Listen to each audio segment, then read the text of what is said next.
Part number 6، novel نروان کی تلاش۔ اگر آپ نے ہمارے یوٹیوب چینل کو اب تک سبسکرائب نہیں کیا تو اسے سبسکرائب کر لیں، اور اگر ویڈیو پسند آئے تو لائک، شیئر اور کمنٹ ضرور کریں۔ بڑا بھیانک تجربہ تھا۔ ماضی کی یادیں تو بجلی کے کرنٹ کی طرح تھیں، اور اس دور کے بارے میں سوچنے سے تو دماغ پھٹ جاتا ہے۔ میں نے جلدی سے ذہن خالی کرنے کی کوشش کی، اور پھر بس سٹارٹ ہو کر آگے بڑھی تو مجھے میری کوشش میں مدد مل گئی۔ میرا ذہن ان پٹھانوں کی طرف متوجہ ہو گیا جو دیو ہیکل تھے، جن کی کمر سے پٹیاں بندھی ہوئی تھیں اور ان پٹیوں میں پستول لٹکے ہوئے تھے۔ یہ بس کے محافظ تھے۔ سنا تھا کہ افغانستان جانے والے بیبی بعض اوقات شرارت پر اتر آتے ہیں۔ وہ بس لوٹ لیتے ہیں اور قتل و غارت گری سے بھی باز نہیں آتے۔ اس لیے اب ہر بس کے ساتھ چند مسلح افراد محافظ کے طور پر بھی سفر کرتے تھے، جو ان غیر ملکی بدماشوں کا دماغ درست کرنا خوب جانتے تھے۔ ان لوگوں کی الگ نشست تھی اور ان کی موجودگی سے کسی کو تکلیف نہیں ہوتی تھی۔ درہ خیبر کی پرپیخ سڑک تا حد نگاہ پھیلی ہوئی تھی۔ جگہ جگہ خوفناک موڑ آتے تھے جن کے دوسری طرف دیکھنے سے ہی ہول آتا تھا۔ سڑک زیادہ محفوظ نہیں تھی، اور اس غیر محفوظ سڑک پر بس چلانے کے لیے بھی غیر معمولی کلیجے کی ضرورت تھی۔ جبکہ بس کی رفتار کافی تیز تھی، لیکن ڈرائیور کے چہرے پر لاپرواہی تھی۔ وہ اپنی بڑی بڑی آنکھوں سے عقب میں دیکھ لیتا تھا۔ پوری بس پر ایک سوگوار سی کیفیت طاری تھی۔ سب اسی طرح خاموش تھے جیسے اپنے کسی عزیز کی میت لے کر قبرستان جا رہے ہوں۔ پھر یہ پوری سرار خاموشی تیز سیٹی کی آواز سے ٹوٹی۔ سب چونک کر اس کی طرف متوجہ ہو گئے۔ سرخ و سفید چہرے اور تن و من جسم والا جرمن، آنکھیں بند کیے پشت پر ٹیک لگائے، کوئی جرمن دھن بجا رہا تھا۔ اس کے چہرے پر لاپرواہی تھی جیسے اپنے مکان کے ڈرائنگ روم میں ہو۔ اس کا ایک پاؤں ہل رہا تھا، لیکن اس کی تھاپ ایک افغانی کے پاؤں پر پڑ رہی تھی جس کا اسے احساس نہیں تھا۔ بس میں بیٹھے محافظوں کے ہاتھ پستول پر پہنچ گئے۔ انہوں نے ہولسٹروں کے بٹن کھول لیے۔ یہ دھن بس میں بیٹھے ہوئے بیبی لیٹرز کے لیے کوئی اشارہ بھی ہو سکتی تھی، اس لیے وہ سب ہوشیار ہو گئے تھے۔ پھر طویل القامت افغانی نے دانت پیس کر اپنے لمبے صافے کا سرا سیاہ کے منہ میں ٹھونس دیا، اور وہ اپنی سیٹ پر سے اچھل پڑا۔ پیر ہٹاؤ خدائی خوار، ہم اسے توڑ کر باہر پھینک دے گا، اس نے گراتے ہوئے اپنے پاؤں کی طرف اشارہ کیا۔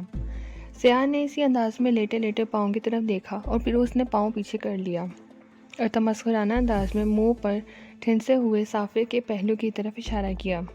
اس نے خود پلو منہ سے نکالنے کی کوشش نہیں کی تھی۔ افغانی پگڑی کا پلو ایک جھٹکے سے کھینچ کر اسے گردن میں لپیٹنے لگا۔ جرمن سیاہ نے دوبارہ آنکھیں بند کر لیں۔ اس کے ہونٹ سکڑ گئے اور اس نے سیٹی کی آواز پھر بلند ہونے لگی۔ البتہ اب وہ پاؤں نہیں ہلا رہا تھا۔ مجھے اس کی لاپرواہی پر ہنسی آ گئی، لیکن یہ ہنسی بھی اجنبی سی لگی تھی۔ دوسرے لوگ مسکرائے تک نہیں تھے، اور میں چھینپتے ہوئے انداز میں کھڑکی کے باہر دیکھنے لگا۔ پھر میری نگاہ میگا کی طرف اٹھ گئی اور مجھے غصہ آنے لگا۔ منحوس اونگ رہی تھی، ماحول سے بے خبر۔ کئی منٹ تک میں غصے سے ہونٹ چباتا رہا، پھر کھڑکی سے نگاہ ہٹا لی۔ میری نگاہ میگا کے سگریٹ پر پڑ گئی جو اس کے بائیں ران سے اس طرح سرک گیا تھا کہ اس کی سفید ران عریاں ہو گئی تھی۔ پھر سفر کو دلچسپ بنانے کی ایک ترکیب مجھے سوجھ گئی۔ میں نے غیر محسوس انداز میں اپنا ہاتھ آگے بڑھایا اور میگا کی کھلی ہوئی ران پر رکھ دیا۔ میگا نے آنکھیں بدستور بند کر لی تھیں۔ میں جانتا تھا کہ وہ سو نہیں رہی، لیکن ہاتھ کے وزن پر کوئی اعتراض نہ پا کر میں نے آہستہ سے ہاتھ کو اوپر کی طرف گردش دی اور میرے جسم میں چونٹیاں رینگنے لگیں۔ لیکن میگا کسی مرد کی طرح بیٹھی رہی، اسے میرے ہاتھ کی حرکت کا احساس ہی نہیں تھا۔ میں نے چور نگاہوں سے دوسری طرف دیکھا، لیکن کوئی میری طرف متوجہ نہیں تھا۔ بہرحال میگا کی ران کا لمس دلکش تھا، اور پھر اس سے کوئی عذر نہیں تھا، اس لیے میرے ہاتھ کی کوششیں بڑھتی گئیں۔ اسکرٹ آہستہ آہستہ کھسکتا رہا، یہاں تک کہ وہ ران کے جوڑ تک پہنچ گیا۔ لیکن کب تک؟ جب میری کوشش قابل اعتراض ہو گئی تو میگا آنکھیں کھول کر کسمسائی۔ میں نے اس کی نگاہوں سے نگاہیں ملائی اور مسکرا دیا۔ میگا چند لمحات سنجیدگی سے میری شکل دیکھتی رہی، جیسا فیصلہ کر رہی ہو کہ میری اس مسکراہٹ کا جواب میں اسے کیا کرنا چاہیے۔ پھر اس کا ذہن کسی فیصلے پر پہنچ گیا اور جواب میں وہ بھی مسکرا دی۔ لیکن اسی وقت سیٹوں پر بیٹھے محافظ اٹھ کھڑے ہوئے اور میں نے گھبرا کر جلدی سے میگا کی ران پر برابر کر دی۔ میں ان لوگوں کے کھڑے ہونے کی وجہ جاننے کی کوشش کرنے لگا۔ پتہ چلا کہ بس طور خم پہنچ گئی ہے۔ اس کی رفتار ہلکی ہو رہی تھی اور پھر طور خم کی سرحدی چوکی پر بس رک گئی۔ سرخ و سفید قد آور جوانوں نے جو مسلح تھے مسافروں سے نیچے اترنے کے لیے کہا اور پوری بس کے لوگ نیچے اتر آئے۔ پہلے بس کی تلاشی لی گئی، اس کے بعد مسافروں کی سرسری تلاشی لی گئی۔ میں پستول کی طرف سے خوفزدہ تھا، لیکن تلاشی لینے والے بھی بیزار سے تھے، جیسے انہیں یقین ہو کہ ان لوگوں کے پاس کچھ نہیں ہوگا۔ اس کے بعد ہمیں بس میں سوار ہونے کی اجازت دے دی گئی اور بس آگے بڑھ گئی، لیکن اب اس کی رفتار سست تھی۔ خطرناک سڑکیں شروع ہو گئی تھیں۔ ڈرائیور بھی کسی قدر محتاط نظر آ رہا تھا۔ سڑکوں پر جا بجا قافلے مل جاتے تھے، خچروں کی لمبی قطاریں جن پر بچے اور لڑکیاں لدی ہوئی تھیں۔ مرد اور بوڑھے ان خچروں کے ساتھ ساتھ ڈھیلے ڈھالے لبادوں اور ملبوس چلتے نظر آ رہے تھے۔ یہ کوچی خانہ بدوش تھے جو موسم بہار کا سفر طے کر رہے تھے۔ ڈرائیور کو مسلسل ہارن بجانا پڑ رہا تھا۔ بعض اوقات بس کی رفتار بالکل ختم کر دینا پڑتی تھی۔ عجیب سست رو قافلے تھے۔ مسلسل ہارن کی آواز پر خچر ہی سہم کر کنارے سے ہو جاتے تھے، ورنہ انہیں ہانکنے والے تو جیسے بہرے تھے اور ان کے کان پر جوں بھی نہیں رینگتی تھی۔ بس کے مسافر اب کسی قدر ہوشیار ہو گئے تھے۔ وہ گردنیں کھڑکیوں سے نکالے باہر دیکھ رہے تھے۔ خود میگا بھی جیسے جاگ گئی تھی، اب اس کی ران کھلی نہیں تھی۔ آنکھوں میں بھی غنودگی کی وہ کیفیت نہیں تھی۔ ایسا لگتا تھا جیسے یہ سب کسی میکانیکی عمل کے تابع ہو۔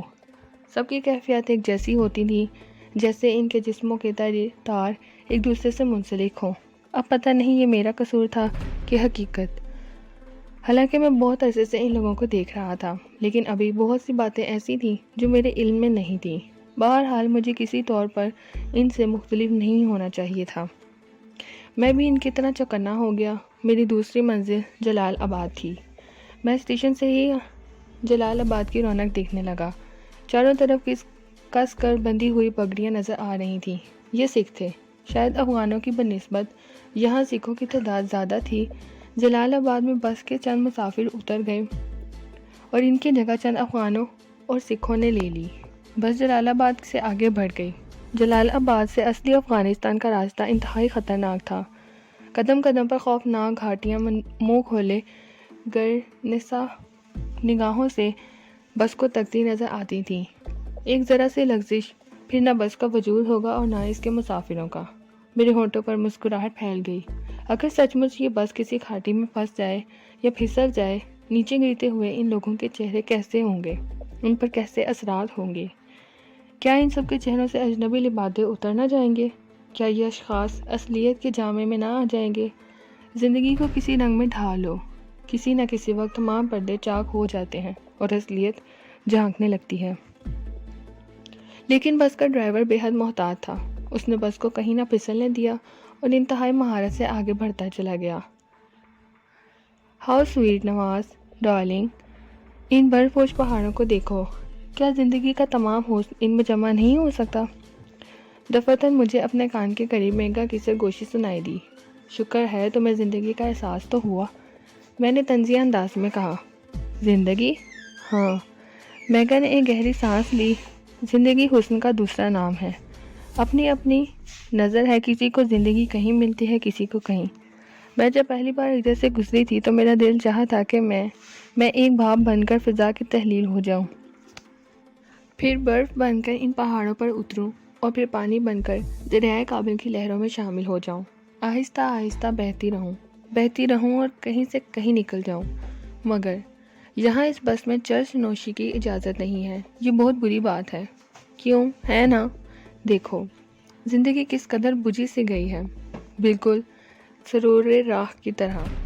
اس کے ہونٹ سکڑ گئے اور پھر اداس ہو گئی۔ نہ جانے کیوں مجھے کچھ بیزاری کا احساس ہوا۔ اس غیر متوازن لڑکی کے ساتھ زیادہ وقت نہیں گزارا جا سکتا، اور پھر اس کی ضرورت بھی کیا ہے؟ بقول اس کے وہ ہوتے 3 ماہ سے اس کے ساتھ تھا۔ ضرورت پڑنے پر وہ اس سے جدا ہو گیا۔ نہ جانے یہ 3 ماہ ہی اس نے کیسے گزارے ہوں گے۔ بس کا سفر ختم ہو گیا، ہم کابل پہنچ گئے تھے۔ مسافر بس سے اترنے لگے تھے۔ میں نے بھی ایک گہری سانس لے کر اپنا سفری تھیلا کندھے پر لادا اور نیچے اتر گیا۔ میگا میرے ساتھ تھی، وہ کہاں جاتی کسی نے اسے منہ نہیں لگایا تھا، حالانکہ ان آوارہ گردوں میں اس کے ہم وطنوں کی تعداد بھی اچھی خاصی تھی۔ ہم چل پڑے، کوئی منزل نہیں تھی، کوئی راستہ نہیں تھا، بس جدھر منہ اٹھاتا چلے جا رہے تھے، تنگ گلی، کوچے، بازار۔ لیکن ہم یہاں اجنبی نہیں تھے، ہمارے جیسے بہت سے آوارہ گرد موجود تھے، بھٹکتے پھر رہے تھے۔ بھٹکتے ہوئے ہم دونوں نہ جانے کہاں آ نکلے، شاید کوئی محلہ تھا، کچی آبادی کے مکانات بکھرے ہوئے تھے، سامنے ہی چند دکانیں نظر آ رہی تھی۔ دکانوں کے اس طرف ایک ٹوٹی پھوٹی کچی مٹی کی عمارت تھی جس میں کوئی رہائش نظر نہیں آ رہی تھی۔ ہم دوسرے لوگوں سے بچھڑ چکے تھے، اس علاقے سے بھی واقف نہیں تھے۔ بہرحال ایک رات کی بات تھی، میں نے وہ رات اس پوسیدہ عمارت میں گزارنے کا فیصلہ کیا۔ ہم دکانوں کی طرف بڑھ گئے، کسی طرف سے گوشت بھننے کی خوشبو آ رہی تھی، ہمارے قدم اس خوشبو کے سہارے سہارے کھینچے چلے جا رہے تھے۔ مٹی کا تودا تندور کی شکل اختیار کیے ہوئے تھا، اوپر لوہے کی ایک سلاخ میں بھیڑوں اور دمبوں کے گوشت کے ٹکڑے لٹکے ہوئے تھے۔ پیٹرومیکس روشن تھا، سیاہ رنگ کی کڑھائیوں میں گوشت فرائی ہو رہا تھا۔ یہ گوشت میرے لیے اجنبی نہیں تھا، پشاور اور پنجاب کے بہت سے علاقوں میں یہ کڑھائی گوشت کے نام سے مشہور ہے۔ ایک طرح تازہ افغانی تندور کے پیچھے بیٹھا ہوا تھا۔ اس نے سوالیہ نگاہوں سے میری طرف دیکھا اور میں نے گوشت کی طرف اشارہ کیا۔ افغانی نے کڑھائی سے گوشت کی ایک بڑی مقدار نکال کر تام چینی کے ایک تسلے میں ڈال دی اور سوالیہ نگاہوں سے میری طرف دیکھنے لگا۔ میں نے گردن ہلا دی۔ تب اس نے سفید آٹے کے گول گول کلچے نکالے اور اشارے سے ان کی تعداد پوچھی اور میں نے پھر گردن ہلا دی۔ 40 افغانی۔ دکاندار نے مجھے قیمت بتائی اور میں نے خاموشی سے ایک نوٹ نکال کر اس کی طرف بڑھایا۔ ہم یہیں بیٹھ کر کھائیں گے اور اس کے بعد قہوہ بھی پئیں گے، میں نے اردو میں کہا، اور دکاندار اچھل پڑا۔ ظاہر ہے وہ بھی مجھے غیر ملکی سمجھا تھا اور شائستہ اردو سن کر اس کا اچھل پڑنا لازمی تھا۔ بہرحال اس نے گردن ہلا دی۔ ہم کلچے اور گوشت کھانے لگے۔ حسب معمول میگا بہت خوش تھی، اسے یہ کھانے پسند تھے۔ تھوڑی دیر میں ہم شکم سیر ہو گئے، پھر ہم نے قہوہ پیا اور افغانی نے میرے نوٹ کی بقیہ رقم واپس کر دی۔ اس کے بعد ہم عمارت کی طرف چل پڑے۔ مجھے تردد تھا جو بعد میں حقیقت ثابت ہوا، کیونکہ غیر ملکی باشندوں پر ہر ملک میں نگاہ رکھی جاتی ہے، انہیں کونوں خدروں میں پڑے رہنے کی اجازت نہیں ہے۔ ہم نے اس کھنڈر میں قیام کر کے جرم کیا تھا، لیکن خوش قسمتی سے بات بن گئی تھی اور کسی کی ہم پر نگاہ نہیں پڑی تھی۔ کچی عمارت شاید عرصہ دراز سے ویران پڑی تھی، اس کے اندرونی حصوں میں گھاس اگی ہوئی تھی۔ بعض کمرے ٹھیک تھے، لیکن کسی کی آدھی چھت گری ہوئی تھی اور کسی کی چھت ہی نہیں تھی۔ ہم نے ایک ایسے کمرے کو پسند کیا تھا جس کی چھت ہی نہیں تھی، نیچے سپاٹ زمین تھی۔ اسی زمین پر ہم نے بستر لگا دیا اور پھر میگا نے اپنا محبوب مشغلہ شروع کر دیا۔ اس نے میرے تھیلے سے چرس و سگریٹ کا پیکٹ نکال لیا اور پھر وہ سگریٹ بھرنے لگی۔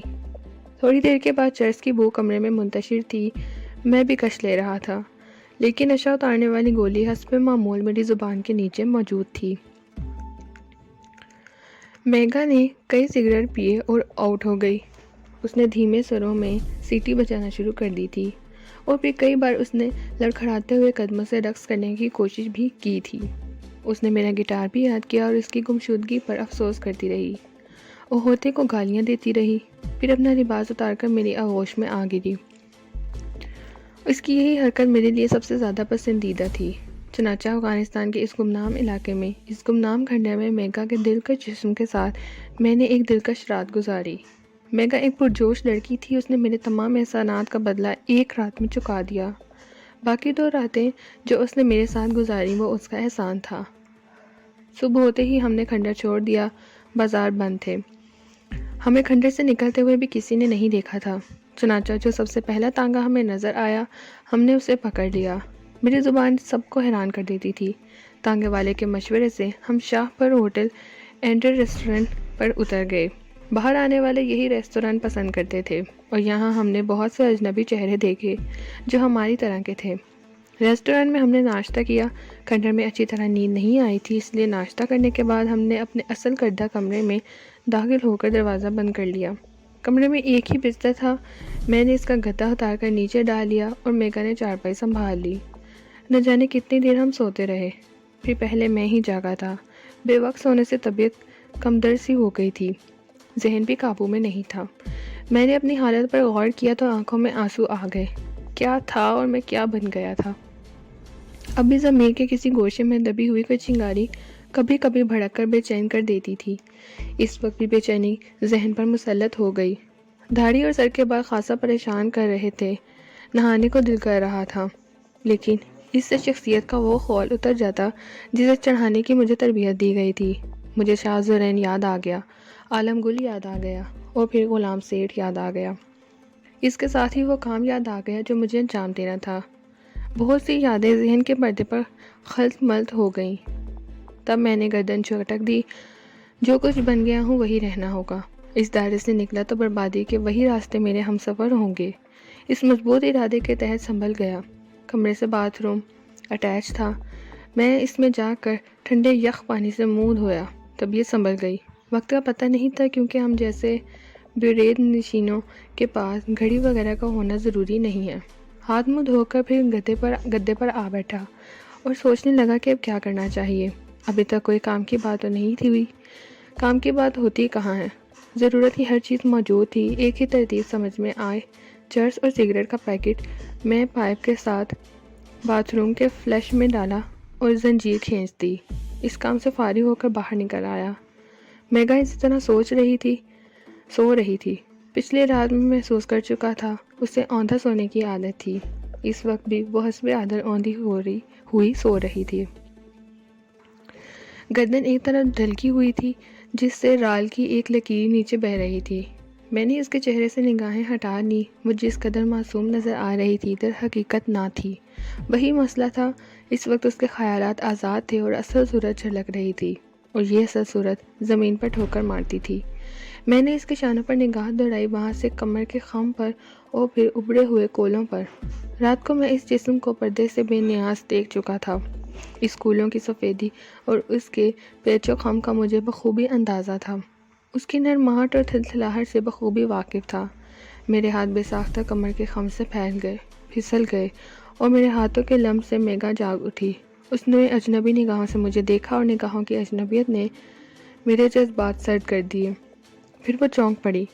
اس نے اپنا جسم سیدھا کیا اور میری طرف دونوں ہاتھ اٹھا کر بولی، او نواز ڈارلنگ، اٹھو، کافی وقت گزر چکا ہے۔ میں نے سرد لہجے میں کہا، لیکن اس نے اس لہجے پر توجہ نہیں دی۔ اس نے ایک انگڑائی لی اور میری آنکھوں میں دیکھ کر مسکراتی رہی، لیکن میں اس کی مسکراہٹ کے جواب میں نہ مسکرا سکا۔ اس کی نگاہوں کی اجنبیت میرے ذہن پر ہتھوڑے برسا رہی تھی۔ ٹھیک ہی تو ہے، چند روز کا ساتھ کوئی جذباتی حیثیت نہیں رکھتا، بس ایک ضرورت تھی جو وہ مجھ سے پوری کر رہی تھی، اور میں اس سے۔ پھر ان جذباتی حماقتوں کو ذہن میں جگہ کیوں دی جائے؟ میں واپس پلٹ گیا۔ شاید اس نے میری سرد مہری محسوس کر لی تھی۔ بہرحال میں اس کی آسامی تھا، اس لیے مجھے خوش رکھنا بھی ضروری تھا۔ باقی بہت سا وقت اس نے مجھے خوش کرنے میں گزارا۔ ہم نے ہوٹل ہی سے کھانا منگا کر کھایا، اور کھانے کے بعد میگا نے مجھ سے چرس طلب کی۔ میں نے تھوڑی سی اداکاری کرتے ہوئے اپنے تھیلے کی تلاشی لی اور پھر تعجب سے آنکھیں پھاڑ دیں۔ میں نے اس سے بتایا کہ چرس وغیرہ غائب ہے۔ اس نے خود بھی تھیلے کو اس طرح ٹٹولا جیسے سوئی تلاش کر رہی ہو، اور پھر جب چرس نہ ملی تو وہ سر پکڑ کر بیٹھ گئی۔ اس کے چہرے پر ہوائیاں اڑ رہی تھیں۔ چلو نواز ڈارلنگ، باہر تلاش کرتے ہیں۔ اوکے چلو، میں نے کہا، اور پھر ہم دونوں ہی باہر چلے گئے۔ سورج ڈھل رہا تھا، موسم خوشگوار تھا۔ میگا کی عقابی نگاہیں اپنے مطلب کی جگہ تلاش کر رہی تھیں، اور پھر اچانک وہ میرا ہاتھ چھوڑ کر ایک طرف لپکی۔ ایک بیپی جوڑا جا رہا تھا۔ میں رک کر میگا کو دیکھنے لگا۔ وہ بیپی جوڑے کے قریب پہنچ گئی۔ اس نے ان دونوں سے ہاتھ ملایا اور پھر کئی منٹ تک گفتگو کرتی رہی۔ اس کے بعد میں نے دیکھا کہ ان بیپوں نے ایک میلا سا کاغذ نکال کر میگا کو دیا، اور میگا پھر ان سے ہاتھ ملا کر میری طرف آ گئی۔ اس نے کاغذ میرے ہاتھ پر رکھ دیا۔ یہ کیا ہے؟ میں نے کاغذ پر الٹی سیدھی لکیریں دیکھتے ہوئے پوچھا۔ ان لکیروں کے سروں پر کچھ نام بھی لکھے ہوئے تھے۔ یہاں 4 اڈے ہیں، جن میں سے 2 شہر کے اندر ہیں اور 2 باہر۔ اندر کے اڈے بہت مہنگے ہیں اور شہر سے باہر کے ایک اڈے کی برانچیں ہیں۔ البتہ شہر سے باہر کے دونوں اڈے بہت سستے اور اچھے ہیں۔ چلو پہلے شہر کے اندر کے اڈے دیکھ لیتے ہیں، مگر یہ کاغذ میری سمجھ میں نہیں آیا۔ میں سمجھتی ہوں، ہم یہ نقشے خوب سمجھ لیتے ہیں۔ آؤ میں راستہ بتاؤں گی، میگا نے کہا اور پھر پرچے کو غور سے دیکھنے لگی۔ میں بھی اس کے ساتھ اسے دیکھ رہا تھا۔ تب میگا ایک طرف چل پڑی، ہم دونوں پیدل چل رہے تھے۔ ہماری قرب و جوار میں بہت سے لوگ چل پھر رہے تھے، نئے افغانستان کے نئے لوگ، پتلون، بشرٹ، اسکرٹ۔ عورتیں مردوں سے کہیں زیادہ جدید اور فیشنیبل تھیں، زیادہ تر اسکرٹ اور منی اسکرٹ میں تھیں، اور پھر حسن مشرق روایتی جسم۔ میگا اور دوسری لڑکیاں ان کے سامنے سوکھی ہوئی ہڈیاں لگ رہی تھیں۔ ہم چلتے رہے، میں بازاروں کی رونق دیکھ رہا تھا۔ نہ جانے اس نقشے کی زبان کیا تھی۔ میگا ایک عمارت کے دروازے کے سامنے جا کھڑی ہوئی۔ میں تعجب سے اسے دیکھنے لگا، لیکن اس نے دروازے پر دستک دی تھی۔ لکڑی کے عظیم الشان دروازے میں ایک چھوٹی سی کھڑکی نمودار ہوئی اور اس نے جھانکا۔ پھر دروازہ کھل گیا اور ہم دونوں نے داخل ہوتے ہی بند کیا گیا۔ ایک لمبی راہداری تھی جو شفاف پڑی تھی۔ راہداری کا اختتام ایک دروازے پر ہوتا تھا۔ یہ دروازہ اندر سے بند نہ تھا۔ اندر قدم رکھتے ہی آنکھیں کھل گئیں۔ بہت وسیع ہال تھا جس میں زیادہ روشنی نہیں تھی، نیم تاریکی کی سی کیفیت تھی۔ چاروں طرف بے پی نوجوان اور لڑکیاں دیواروں سے ٹیک لگائے پڑے تھے۔ چرس، کوکین، افیون کی گولیاں، انجیکشن چاروں طرف سپلائی ہو رہے تھے۔ دیواروں میں گندی ہوا باہر پھینکنے والے پنکھے لگے ہوئے تھے۔ میگا ہال کے وسط میں کھڑی ہو کر گہرے گہرے سانس لینے لگی۔ میری فطرت جاگ اٹھی تھی۔ جو کام میرے سپرد کیا گیا تھا اب میں اسے کرنے کے لیے تیار تھا۔ چنانچہ میں نے ایک اٹینڈنٹ کو بلایا اور اس کے ہاتھ میں افغان کرنسی کا ایک نوٹ تھما دیا اور اسے کچھ آرڈر دیے۔ اٹینڈنٹ چلا گیا، پھر وہ ایک ٹرے میں ہمارا مطلوبہ سامان لے کر آ گیا۔ ٹرے میں بقایا رقم رکھی ہوئی تھی جو اچھی خاصی تھی۔ میں نے اسے بخشش کر دی اور پھر اس کا کوٹ پکڑتے ہوئے بولا، اس اڈے کا مالک کون ہے؟ میں نے ٹوٹی پھوٹی انگلش استعمال کی تھی۔ ہربن سنگھ، سیٹھ ہربن سنگھ، اس نے جواب دیا۔ یہاں اس سے اچھی جگہ اور کوئی ہے؟ دریا کے دوسرے سمت کوہ بابا کے دامن میں ہمارا ہیڈ کوارٹر ہے۔ پورے افغانستان میں اس سے بڑا اور کوئی ساقی خانہ نہیں ہے۔ شکریہ شکریہ، کیا ہم وہاں جا سکتے ہیں؟ میں پہنچا دوں گا، کل شام 5 بجے میرے پاس آ جانا، اس نے جواب دیا اور میں نے گردن ہلا دی۔ پھر میں نے اسے ایک اور نوٹ دیتے ہوئے کہا، کل تم کہاں ملو گے؟ اسی عمارت کے سامنے، کل 5 بجے میری چھٹی ہو جائے گی۔ میں پہنچ جاؤں گا، میرا بس انتظار کرنا۔ ضرور صاحب، وہاں ٹھہرنے کا بھی انتظام ہے؟ باقاعدہ انتظام، اٹینڈنٹ نے کہا، اور میں نے گردن ہلا دی۔ اٹینڈنٹ چلا گیا۔ میگا ہماری طرف متوجہ نہیں تھی۔ وہ پھرتی سے چرس کے سگریٹ بھر رہی تھی۔ اس نے 2 سگریٹ تیار کیے، پھر ایک میری طرف بڑھا دیا۔ میں نے اس کا سگریٹ سلگایا اور پھر احتیاط سے پائریڈین کی ننھی سی گولی اپنی خفیہ جیب سے نکال کر زبان کے نیچے رکھ لی۔ پھر میں نے اپنا سگریٹ سلگایا اور اس کے کش لیتے ہوئے ہال کا جائزہ لینے لگا۔ ماحول وہی تھا لیکن کافی سلیقہ تھا۔ بڑی باقاعدگی سے کام ہو رہا تھا۔ بہت سے ملازم ہال میں گردش کر رہے تھے۔ ان کے ہاتھوں میں ٹرے تھیں جن میں سرنج، پیالیاں اور نہ جانے کیا کیا رکھا ہوا تھا۔ ایک بہت بڑا کاؤنٹر لگا ہوا تھا جس کے پیچھے ایک پگڑی دار سردار جی بیٹھے تھے۔ ان کی اقامے نگاہیں ہال کا جائزہ لے رہی تھیں۔ میرا پہلا سگریٹ ختم نہیں ہوا تھا۔ میگا دوسرا سگریٹ تیار کر رہی تھی۔ پھر اس نے سگریٹ کے کش لیتے ہوئے کہا، ڈارلنگ، اور میرے بازو پر گال رکھ دیا۔ میں نے چونک کر کہا، اگر تم اجازت دو تو میں انجیکشن لے لوں؟ میں نے گردن ہلا دی اور وہ خوش ہو کر مجھ سے لپٹ گئی۔ میرے گالوں اور آنکھوں کے کئی بوسے لینے کے بعد اس نے اٹینڈنٹ کو اشارہ کیا اور اپنا بازو کھول کر اس کے سامنے کر دیا۔ اٹینڈنٹ نے ایک شخص کو اشارہ کیا اور وہ ٹرے لے کر میگا کے پاس پہنچ گیا۔ میگا نے انجیکشن لیا، میں نے بل ادا کیا اور اس کے بعد ہم کافی دیر وہاں رکے۔ میگا بے خود ہو گئی تھی، اس کے حواس قائم نہیں رہے تھے۔ تب میں نے اس کا بازو پکڑا اور ساقی خانے سے نکل آیا۔ تھوڑے فاصلے پر گزرتے ہوئے تانگے کو روکا اور اس میں میگا کو لے کر چل پڑا۔ تھوڑی دیر کے بعد ہم شاپر میں داخل ہو رہے تھے۔ اپنے کمرے میں پہنچ کر میں نے میگا کو چارپائی پر دھکیل دیا اور اوندھی سیدھی گر پڑی۔ نہ جانے کیوں اس وقت سے میگا سے کچھ کوفت ہو رہی تھی۔ جب میں نے اس کی آنکھوں میں اجنبیہ دیکھی تھی۔ اس وقت بھی اسے جگا کر کھانا کھلانے کو دل نہیں چاہا۔ جہنم میں جائے۔ میں نے باہر نکل کر کھانا طلب کیا۔ میگا سوتی رہی۔ میں نے کھانا کھایا اور پھر حسب معمول گدے پر لیٹ گیا۔ کئی بار دل چاہا کہ میگا کے پاس پہنچ جاؤں، اسے ہوشیار کرنے کی کوشش کروں، لیکن پھر نہ جانے کیوں اس کی آنکھوں کی اجنبیت یاد آ جاتی اور اسی الجھن میں نیند آ گئی، بڑی گہری نیند۔ صبح کو دیر سے آنکھ کھلی، سب سے پہلے کمرے کے کھلے ہوئے دروازے پر نگاہ پڑی اور میں ایک گہری سانس لے کر اٹھ گیا۔ میگا ہوش میں آ گئی تھی۔ یقیناً وہ بھوکی ہوگی اور کھانے کی تلاش میں نکل گئی ہوگی۔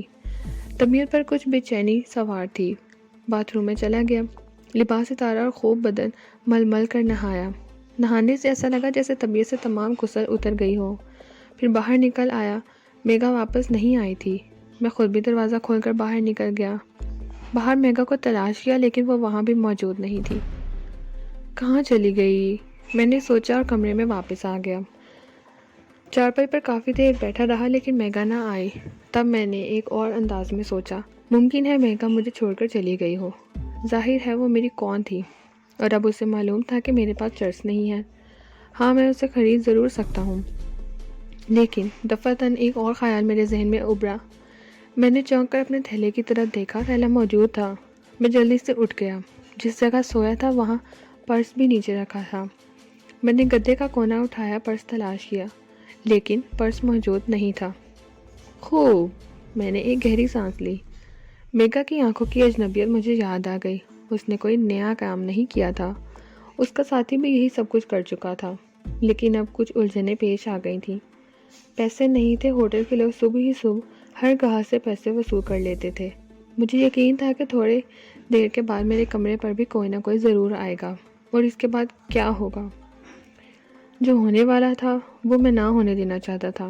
چنانچہ میں نے دبے پاؤں دروازے کی طرف بڑھا، لیکن جو ہی دروازے سے قدم باہر رکھا، سامنے ایک قوی ہیکل بیڑا نظر آیا، میرے کمرے کی طرف آ رہا تھا۔ سنو، میں نے اس کے کچھ کہنے سے قبل ہی اسے پکارا اور پھر اسے ناشتے کا آرڈر دے دیا۔ جلدی سے جاؤ اور بل بھی ساتھ لیتے آنا۔ میرے آخری الفاظ سن کر اس نے گردن ہلائی۔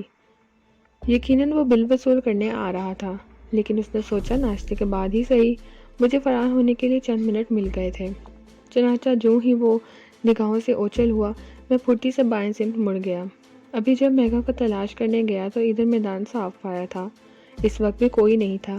میں برق رفتاری سے نکل آیا اور پھر سڑک پر تھوڑی دور تک دوڑنا پڑا۔